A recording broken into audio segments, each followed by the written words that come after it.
الحمد لله على السلامة يا عم. بقالنا أكتر من أسبوع مستنيينك تيجي. الحمد لله على السلامة.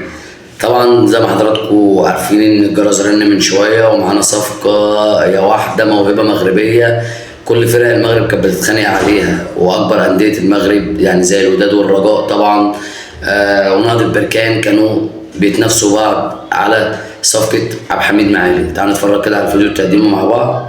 اتفرج كده معايا. اتفرج كده. مد ايده وجاب التليفون واتفرج على الكرتون سيمبا طبعا.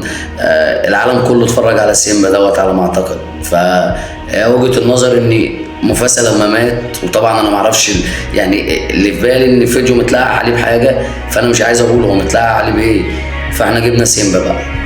وما ادراك ما سيمبا. سيمبا بعد كده بقى اشد وانقح من مفاسا.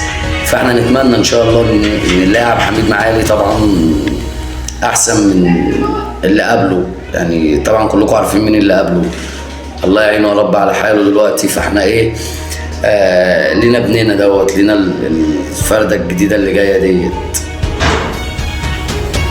ايوه اهو بمسح كده. امسح محترم. من هنا ديما تبدأ الحكاية. معالي زملكاوي، نحن الملوك ونحن قول الزمالك. قول. طبعا زي ما حضراتكم شفتوا الفيديو كده طبعا، فاحنا في كده ان شاء الله يعني. انتظروني في الفيديو برضو الجاي ليه على حته اني اجيب له يعني شويه مهاره كده على شويه اهداف برضو. تمام، شكرا.